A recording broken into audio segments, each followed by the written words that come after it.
welcome our Howling cast. Come on.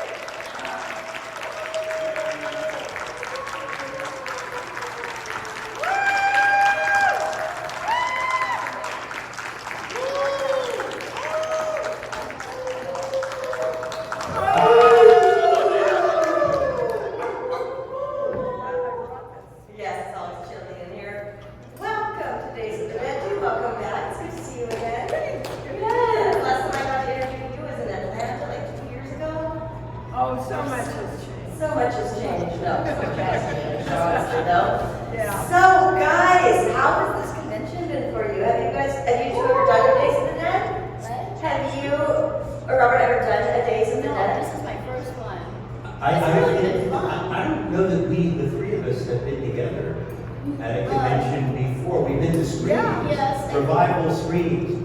You're the virgin crowd. I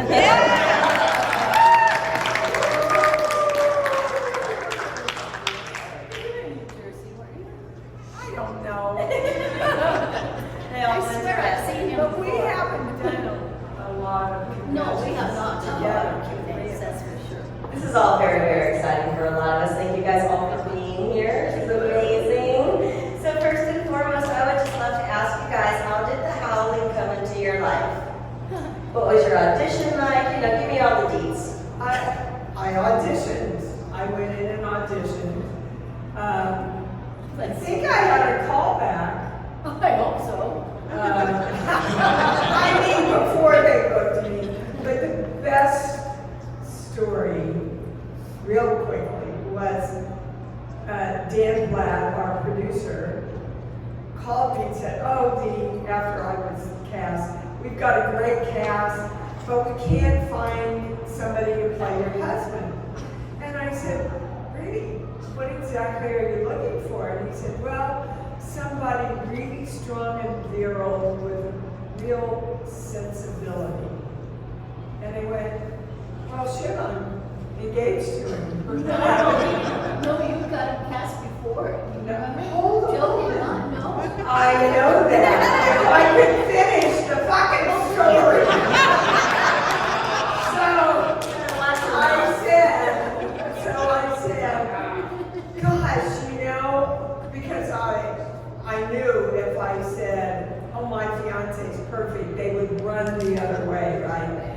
So I said, there's this guy I did chips with, Christopher Smith or Stone, some S word. So they went out and found him, brought him in on his own. He got it on his own. And Dan calls me and says, Dee? And I went, yeah, I did. He said, oh, I'm sorry. You know that guy you told us about? We hired him. I was calling to talk to him. I guess I called the wrong number. And I went, no, you called the right number. And there was this long pause. And he goes, oh shit. That's my story. That's a great story. I have a completely opposite story. Joe, I was in Hawaii, and Joe called me and he said, well, we're going to cast you in Howling. I said, well, I thought you were holding auditions. And he said, I am. And I said, do you want me to fly in? And he said, no. And I said, don't you want me to audition? He said, what if you blow it?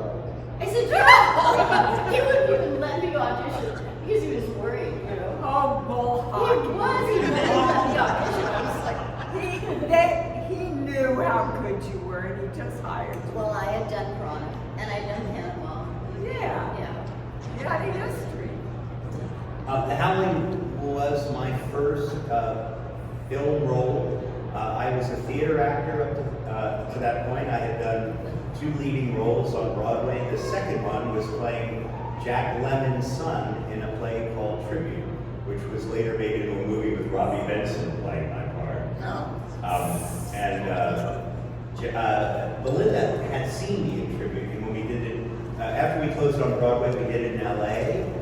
Belinda had seen me, and apparently I found out today, or yesterday, that she recommended me to Joe, said this young actor's in the show. Now, here I am playing a disgruntled, angry young man of an irresponsible father. Jack Lemmon was my sort of Peter Pan-like father, and I fought with him the whole play. But I'm a college student.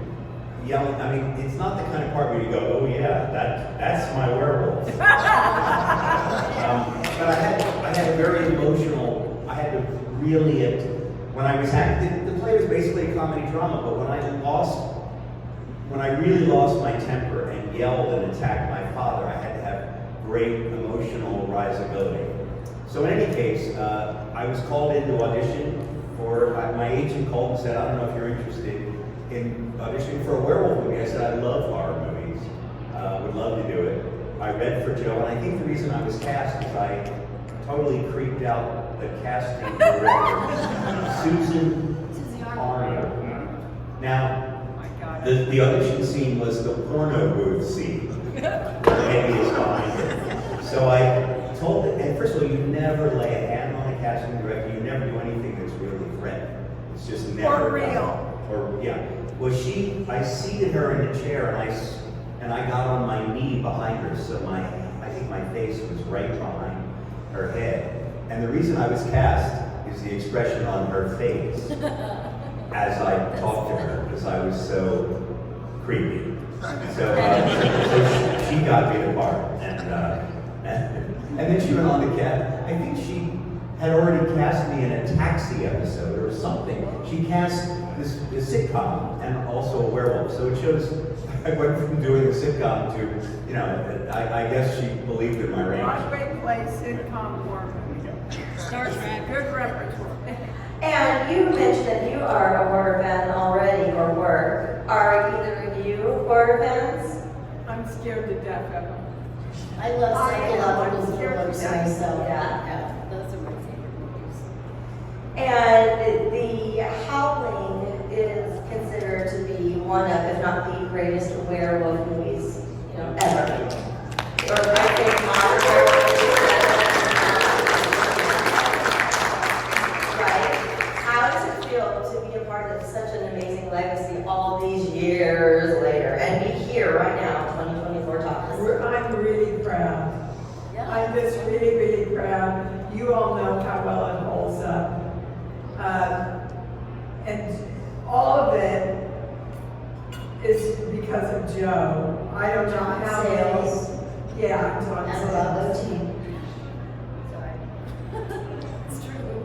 We didn't do this when we worked together. But Joe, I don't know how many of you know all of those funny little clips and the flashback clips and everything. Joe paid for himself because the studio wouldn't opt up to pay the money. And it really takes what could be a very B film into the A category for me. And all the humor, Joe's humor. Sometimes it's really hard shooting because Joe's so funny. Picking up on what Dee said about, if you look at the Office, where Eddie attacks Belinda's character, I forgot her name. What's your character? Terry. On the desk of this, it's supposed to be the psychiatrist's desk, Patrick Dee's character. But on the desk, there's a can of Wolf chili. There's Allen Ginsberg's poem, Howl. I mean, there's like a million werewolf jokes. And then, of course, the cartoon with the wolf and the three little pigs. Joe has a way of sort of short-circuiting all pop culture references in the picture, in the background. So there are lots of Easter eggs for fans to see the movie over and over again. And also the cult line I have in the movie, I want to give you a piece of my mind. I do not say on camera. When we were in a post-production looping session, I don't know if you know how Joe Dante talks. He sounds like this. He goes, right before you tear her throat out, there's a dead spot. So why don't you say something? No, I said, but right before you pull a bullet out of your brain, there's a dead spot. Why don't you say something? I said, what am I going to say before I pull a bullet out of my brain? I want to give you a piece of my mind. And he goes, okay. So I recorded that line is off camera, and it's sort of the cult favorite line of the movie, and was said completely as a joke, but there you go. That's when the magic happens, when you're shooting is when stuff. But I have to tell you, we're getting ready to do the big transformation scene where he turns into the werewolf. None of that was ready.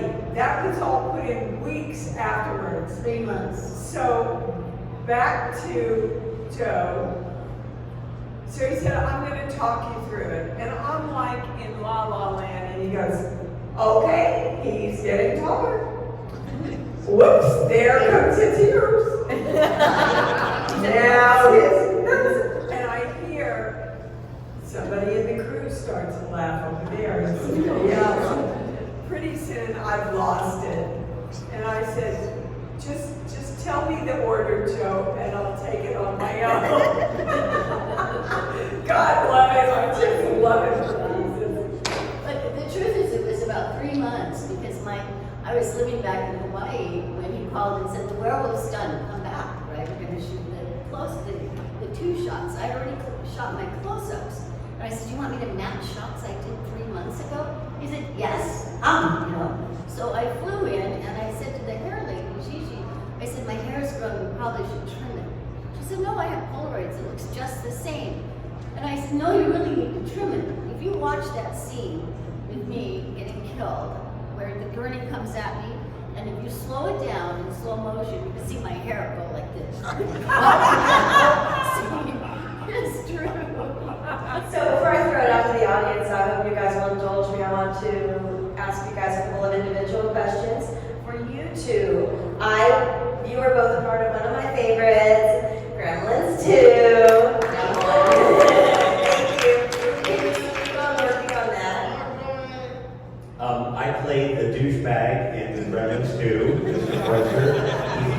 I always play characters you don't like, whether I'm tearing your throat out or just being kind of a prissy, officious guy. I'm the right-hand man of Daniel Clan, John Glover's wonderful skewing of Donald Trump.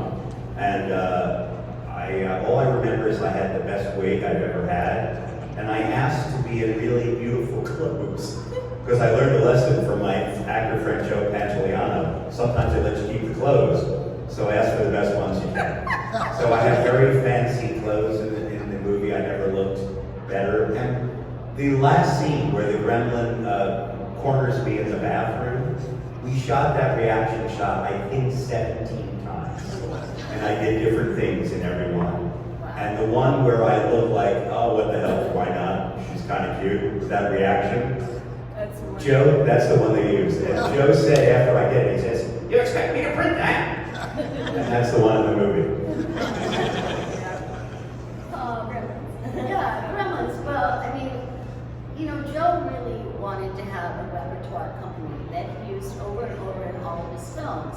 And I was very lucky to be sort of the girl that he used in 12 of his films. And so when Gremlins came out, he said, come, you know, I'll just have you, just come on the set, right? And I said, okay. And the night before I was supposed to shoot, I called Joe and I said, Joe? He said, yeah. And I said, I don't have a script. He said, a what? I said, a script? He said, neither do I. I said, what did you want to about? What's a gremlin? He said, I don't know yet. We'll find out. And I said, wait a minute, what do you want me to come in and do tomorrow? He said, come in and ad-lib with Holly Holiday, okay? And I was like, oh my God, are you kidding? I'm not gonna, I wrote 40 scenes up. I brought a wad of paper to him the next day. I said, I kind of panicked. Did you look at these? And he says, I love the first scene, take it to Polly. She came up with that line, you know, what is it, when it's Christmas, you know, or something like that. Anyway, she came up with that in an ad-lib in her dressing room in 5 seconds. I thought, oh, this is going to be really a good shoot. She was so fun to work with, though. It was very, I just got really lucky with him. So he put me in Gremlins 2 as a completely different character, not as Mrs. Harris anymore. And was the experience the same as working with Polly as was with Paul? Yeah, well, I had done cannonball with Paul, so, you know, I knew Paul pretty well. And of course, he wanted me to be eating Raoul, and I told him I wouldn't, so we were kind of having a fight at this moment. But he, you know, he was also in Picardo, and we were both there in Texas on set, and I had just done Hannibal with him, and Paul and I were both like, no, we don't have a scene together. We're like, yeah, we don't have a scene together. He says, Joe, we don't have a scene together, and I'm like, yeah, Joe, we don't have. He said, could you guys leave me alone? And we're like, but we don't have a scene together. And he's like, okay, write one. So I ended up writing that scene, the midnight scene with the big moon, where what's her name and I were sitting by the pool, and we start to go skinny dipping. That's a scene I actually wrote, so Paul and I could be in a scene together. But Joe is so open to that. Like when we did Amazon Women on the Moon, we got one. Bobby and I were sitting out there. They were setting up the 5 cameras live for mine and doing the roast of the comedians, which was so scary to me. And Bob was trying to keep me calm, I think. And he's so funny. This guy is so funny. And he was just throwing lines out. And I'm like, played the straight man really well with Bob. And so Joe comes out and he goes, okay, we're ready. We got the camera set up. And Bob goes, Joe, check this out. And we did that little ad-lib that we did out in the annex there in front of the church. And he's, oh God, bring the cameras out here, let's shoot it. And that's the way it was on set with him. He was so open to our creative energy. And I think those are the things that make magic in the film. Yep, absolutely. Those are the best directors. Yeah. And for Dee, I have been a fan and admirer of yours for a very long time, since I was a wee thing, all the way from Cujo to Touched by an Angel. I am also a fan of your books, and even more so a fan of your radio show and / podcast, which you can listen to later on. Can you speak a little bit about that and share it with our audience on what it is? Because I try to tell everybody about it. Wow. Okay, well, real quickly, I'm a clairaudient channel, and I just did my 400th radio show. It's on Sunday mornings at 9 a.m. Eastern time, or Pacific time. And I teach people how to work and direct with energy, and how to be responsible for their own lives. My book, Born, that just came out, is a book of complete instruction how to manifest anything you want in your life. And my life is a really good example. They told me I would never have children. I said, thanks for sharing. God and I have a different plan. She's now 35, and I have a 6-month-old grandson.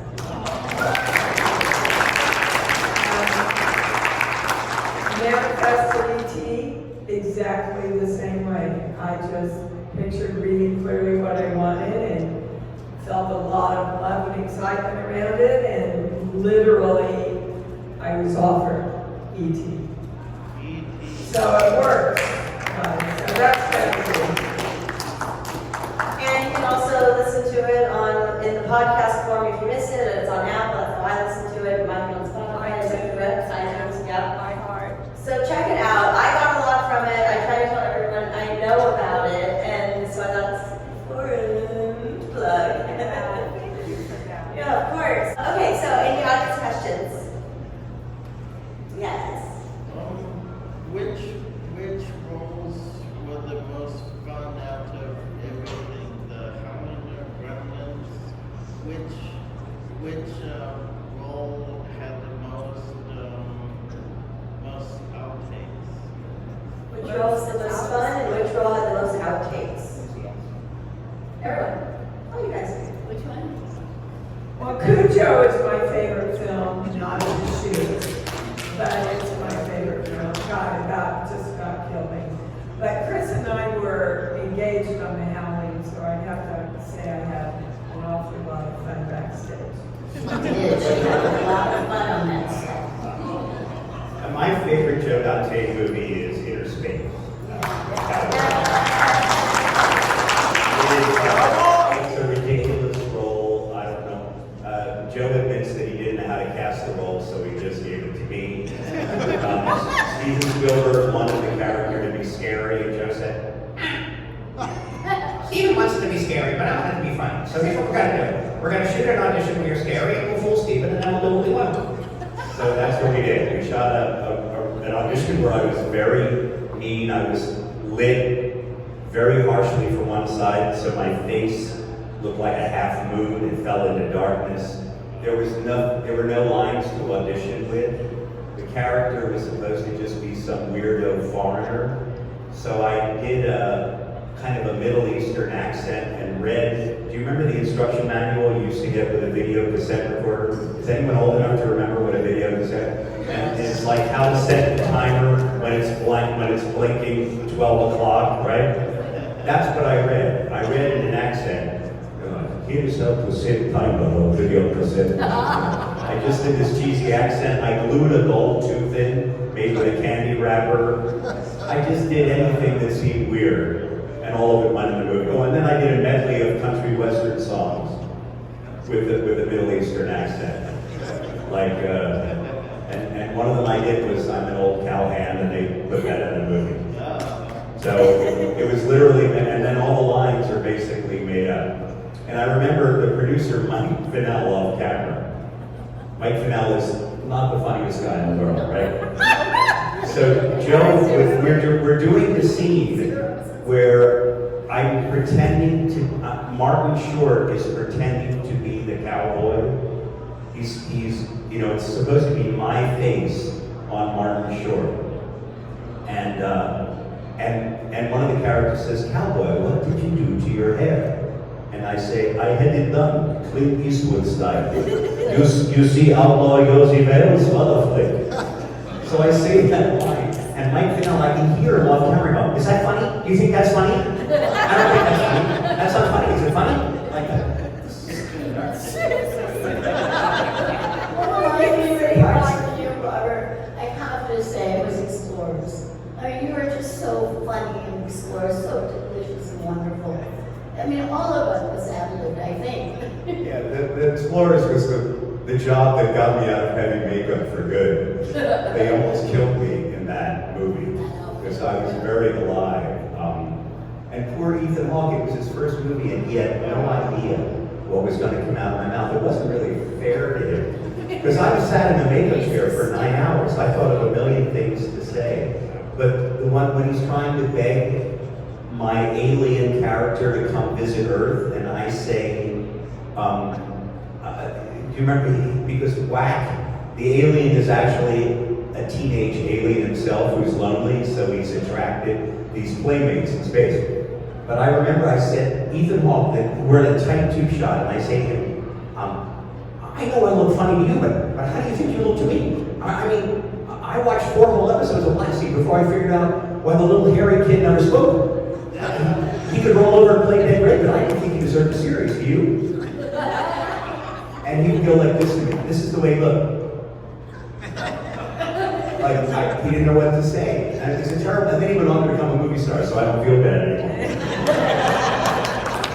I have to say, I got lucky in that one that I was asked to come in and audition voices for the female alien up there. And I thought, okay, I sort of saw a little bit of footage, but I really didn't know what he wanted.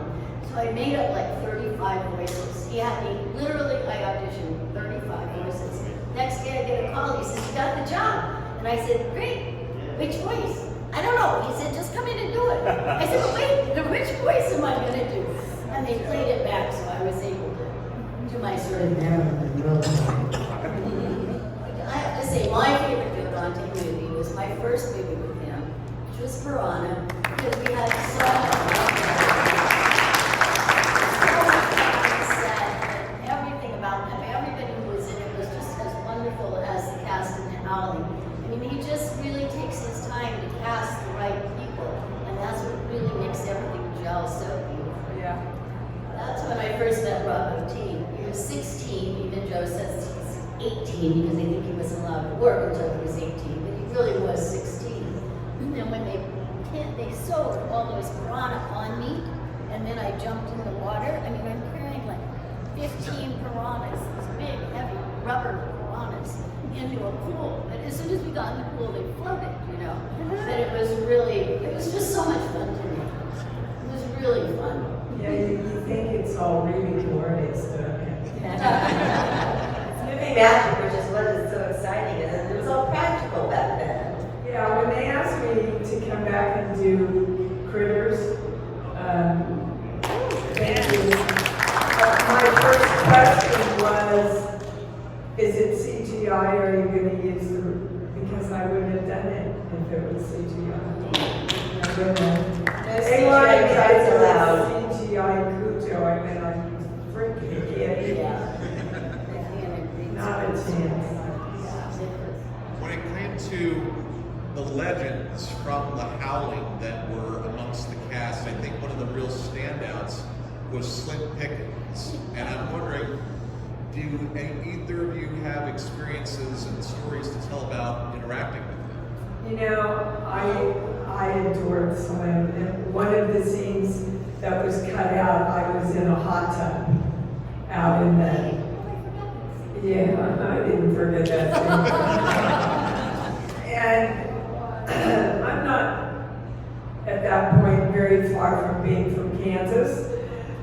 And I'm going, well, I'm not going to be naked in there, am I, Joe? And he said, I don't care what you put on, as long as it looks like you're naked, from here up. So Slim, we got ready to shoot it, and Slim comes over and he goes, looking pretty good there, kid. I said, thank you, I really have clothes on underneath this. And he said, that's all right, I'll use my imagination. But he and Chris would sit around the fire for hours listening to stories of when he, the olden days. All these guys would sit around. I was in bed asleep and Chris would just listen to their stories. And they had, were you ever there during that?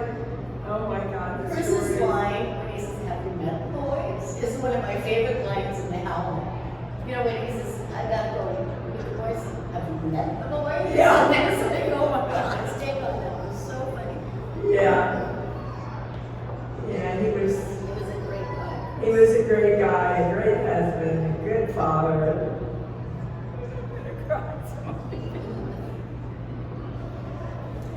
I never met anyone in the movie.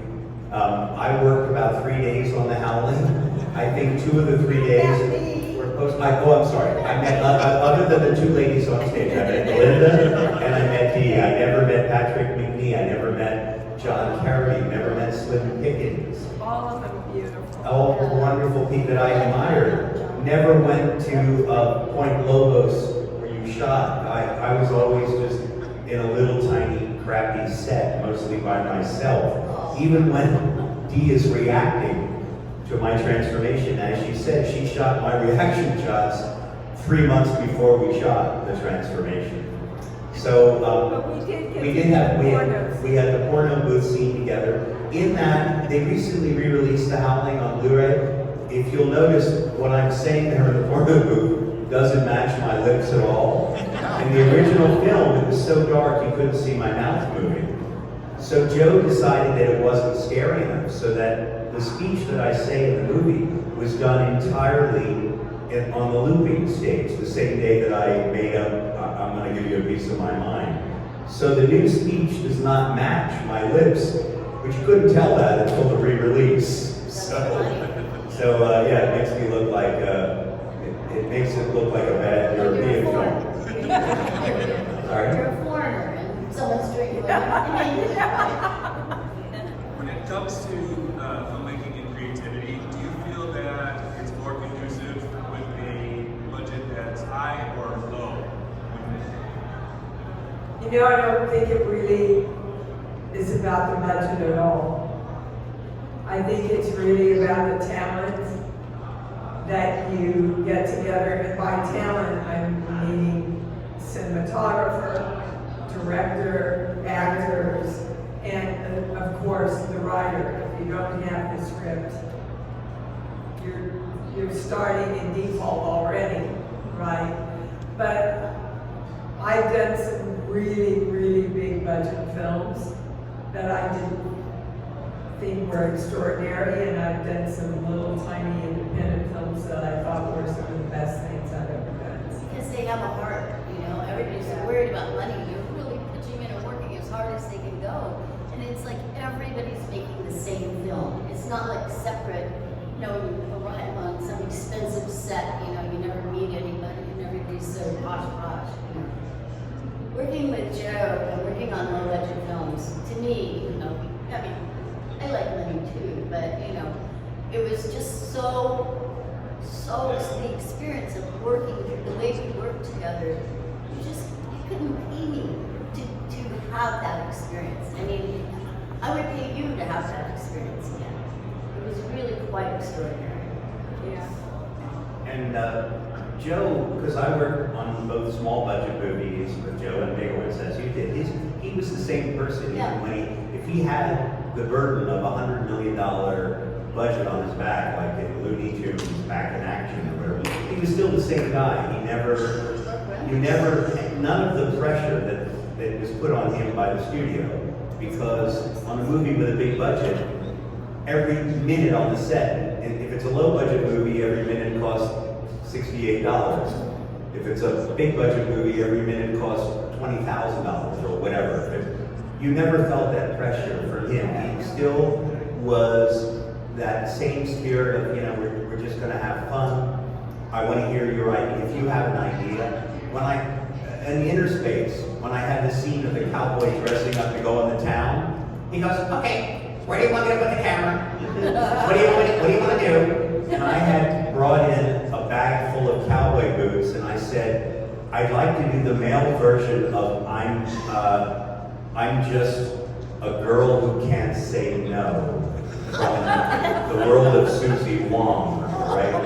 And where she's dressing to go on out that night, putting her stockings on. I'm going to do the macho male version of that. He goes, okay, where do you want the camera? And I brought the boots, and no other director, no one does that. Rob Zombie does. Oh, that's true. Yeah, Rob Zombie. He comes in, he knows what he wants, and then bring in your best shit. That's what he is. In Halloween, you know, the whole thing with the bagels between Scout and I, all improv, all of it. So, yeah. I don't And know. Blake Edwards, actually. How many in this room know who Blake Edwards is? Thank God. You'd be surprised when people in this industry have forgotten already one of the most prolific writer, director, producers ever. Okay. I don't know if you guys watch television, but I have done in Erie, Indiana with Joe Don. And when I did it, I read the script, it was called For Everywhere. And I thought, oh God, what am I going to do with this, you know? And I called Joe up and I said, Joe, I need a wig. He said, what do you need a wig for? I said, no, I need a wig. I mean, to play the character that I wanted. Like, oh my God, what do you need a wig for? I said, just please, let me have a wig. Okay, the girl wants a wig, let her have a wig. So I did this Heather McRae thing. She was my roommate from college. And she had this blonde straight hair with bangs and the whole bit, right? And I wanted to do this outfit that she used to wear. It was like a green A-frame, this lime green A-frame dress. It came here with the white, you know, moths with its boots. Oh, it was hysterical, you know. And so I walked out on set after getting all made up in my hair and the whole bit. Joe almost fell out of the chair. He took one look at me and he went, oh my God, the producers hit the ground. They love my character so much, they brought me back for a second episode and they gave me a daughter who had the same wig, the same green dress, the same white go-go boots. Yeah. I mean, this is what's so wonderful about Joe. Yeah, absolutely. Since you've had so many opportunities to work with Joe Dante, you probably had a chance to work with Dick Miller. Does anyone have any memories of Dick? Oh, yeah. Yeah, Dick, when you get your picture taken with Dick, he always stands up on his toes. That's my favorite memory of Dick. But Oh, he I was went and my- played poker with Dick one night. He wanted me to come play poker with him. Well, it was, you know, when I first worked on The Howling, I met Dick that day that we were going to do the bookstore scene, right? And I had asked Gigi, I wanted to have that double pierced ear, you know? And she said, oh, I'll pierce a second hole for you during lunch. And so Joe brings Dick over, and I met Dick, and so he sits down with me. In the meantime, Gigi comes over with potatoes. She sticks them behind my ear, and she sticks the thing.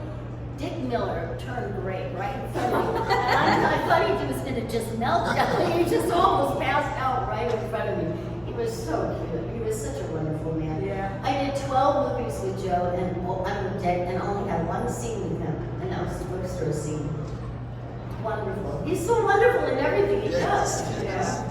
I remember when we did Runaway Daughters, and we were at the drive-in. Do you remember? And the Well, I drive-in. remember doing it, but. The drive-in had all these posters of Dick when he was young and handsome and virile. And I was so stunned. I had no idea that there was Dick Miller in all these movies back in the day, you know, that I had seen. He's, you know, they made a movie of him called That Guy Dick Miller or something like that. So right on, because everybody knows him, but they never don't remember his name. Yeah. Such an underrated Sweet man. actor. When I had met Dick at the time I saw The Howling, and I just thought he was the funniest thing in the movie. He was great. And, you know, he just his amazing pace in delivering dialogue. When we were the trash men in the Burbs, it was during the writer's strike, so there was no scene there. There was really very little scene we had. And at the time, Shirley MacLaine had a book out about, you know, Off limits or something. sort of, like that. yeah. About what I did. About that, yes. So I said to Joe, I'm not in the Writers Guild, I'm gonna write this scene, so we have something to do. And the way to do that is always give the other actor the better lines. Right. So I gave gave Dick all the funny lines, and I was simply a lazy guy who would rather talk than work, right? And Dick was the guy doing all the work, but he's too nice a guy to really yell at me. And it was sweet to get to, because I knew Dick at that point now, to write something that I knew he would shine in and be funny, and also we could poke fun at Shirley MacLaine's book. I'm sorry, but it was some of the things. It was really bad. I never would see making fun of your book. This was but the laying on of hands and the healing power of crystals and all that stuff all found its way into the dialogue between two trash men. There's the cell line. Oh, come on, you guys, you're gonna get out of here. But why the hell didn't I ask that question? How was Rob Zombie as a director? Oh my God, I adore him. I love him, I love Sherry. She brings him his health food drink and his vitamins every morning. So cute. But you know, when I did, he sent me 3 from Hell. And I wrote back and I said, oh my God, I've got to do this part, but I have to look really shitty. I don't want any makeup, and I'm going to dye my hair brown, and can I have horn-rimmed glasses? And Oh, that ought to do it. and he writes back and says, okay. That was, and Lords of Salem, you know, I'm sitting in my room and I'm going, oh my God, I can't, you know, I've been playing a part the whole first half of this film. This is who I really am now, and I run across on the set and go, I can't be this blonde Cupid doll anymore. I've got to be harder. I've got to have a different look. And he looks at me and he looks at his watch and says, you got 15 minutes. You know, that's what I mean. They have so much in common about trusting the talent. You know, not that they wouldn't say, that's a stupid idea, and if they didn't feel like it, but they give you so much room to bring your hits to life. And that's really, for me, when the magic happens. So It speaking makes of, acting fun.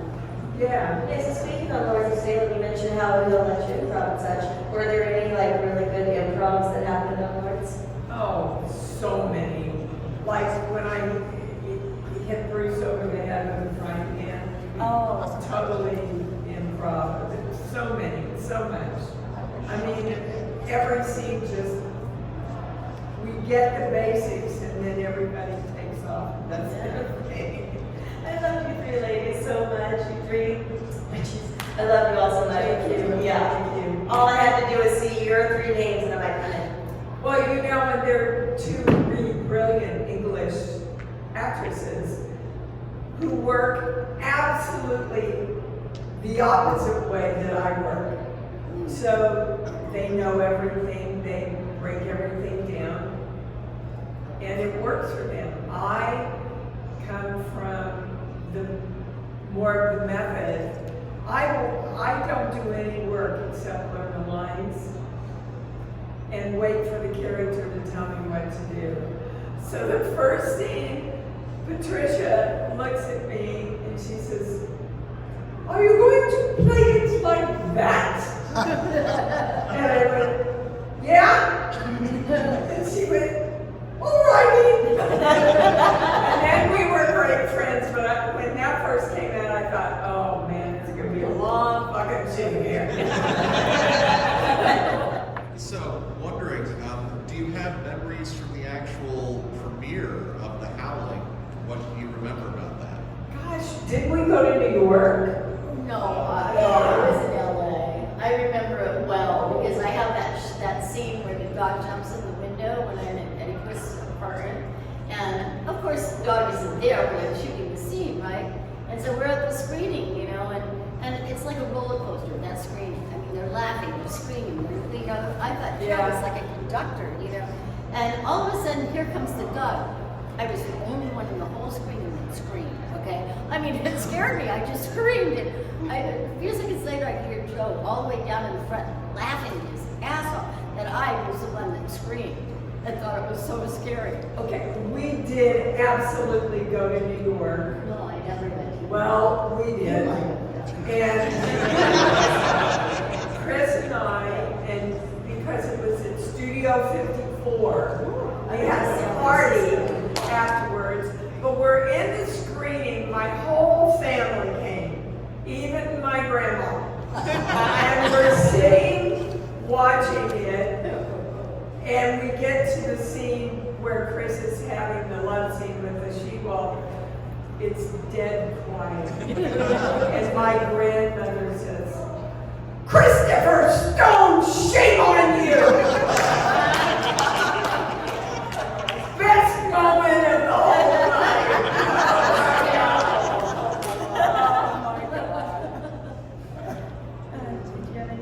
Elizabeth Brooks would have loved this. She would have loved to come to these conventions.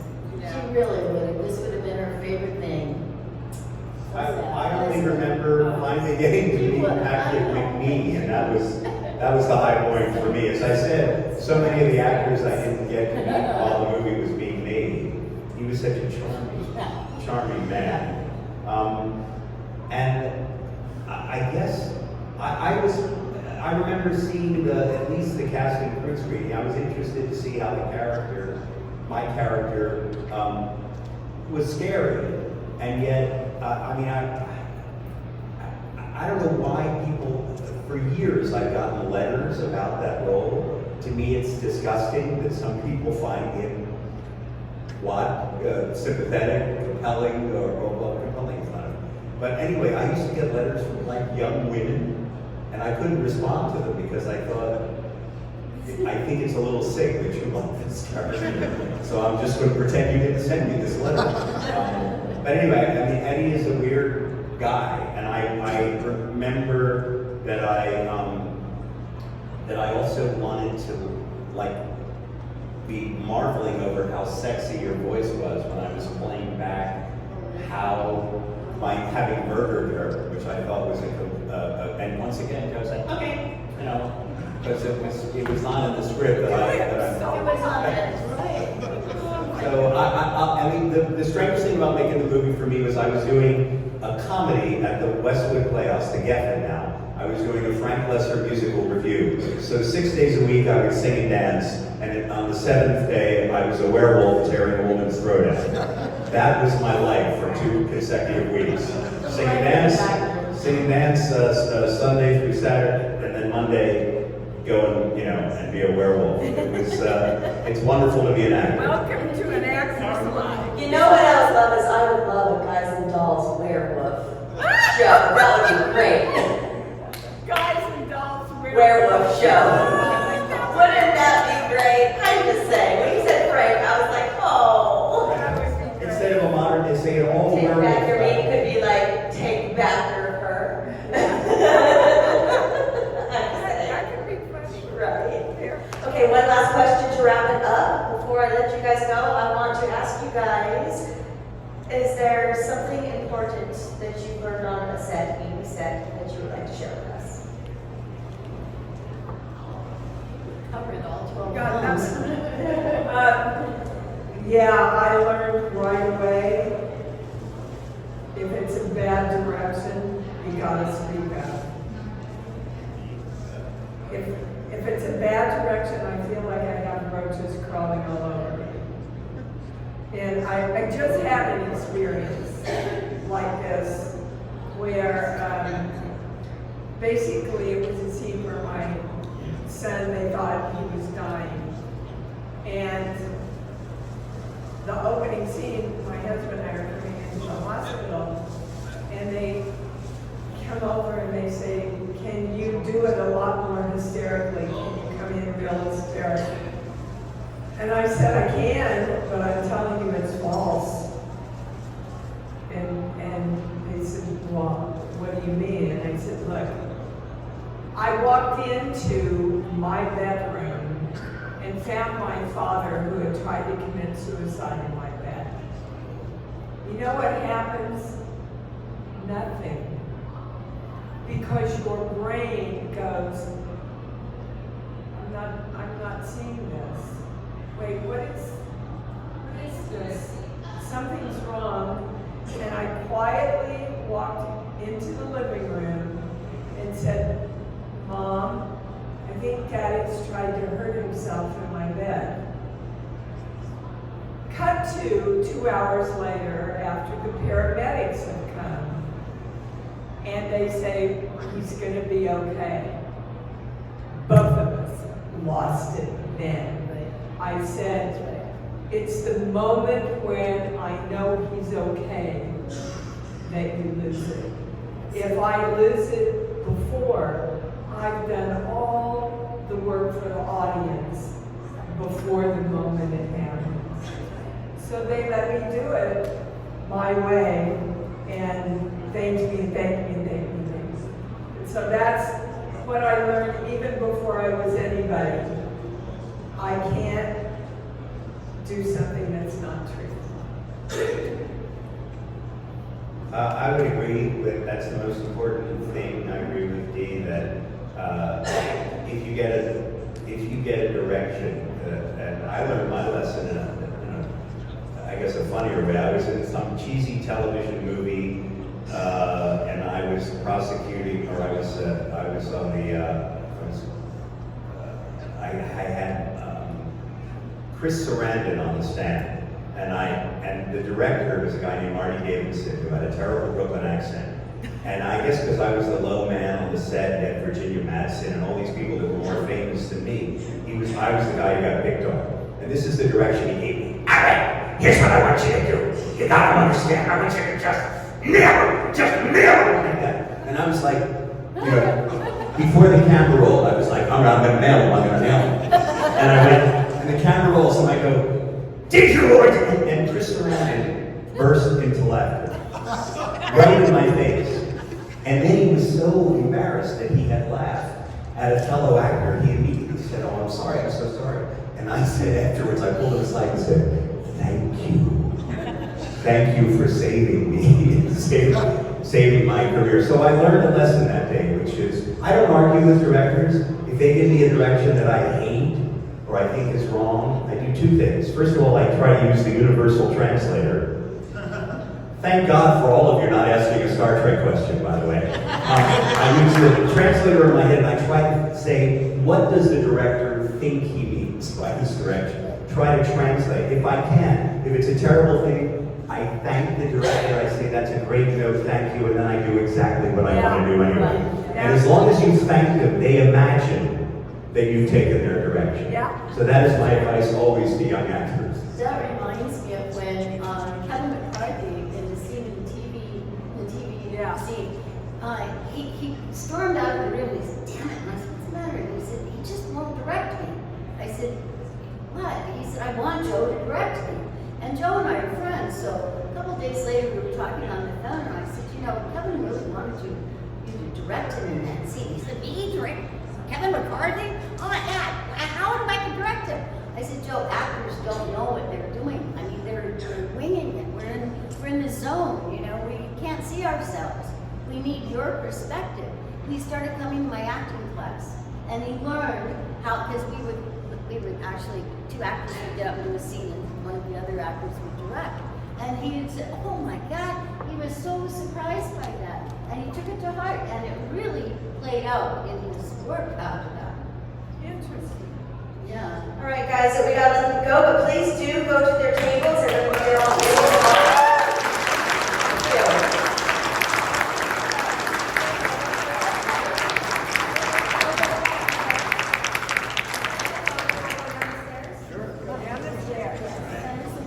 Absolutely.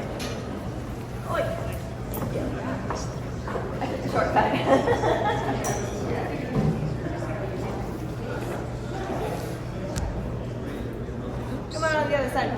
Okay. You can go closer, Julie. Okay. Didn't want to get in the way of the.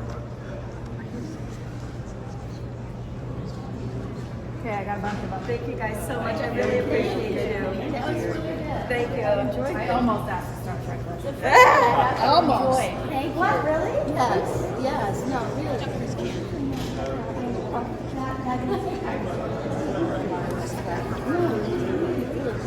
Appreciate you.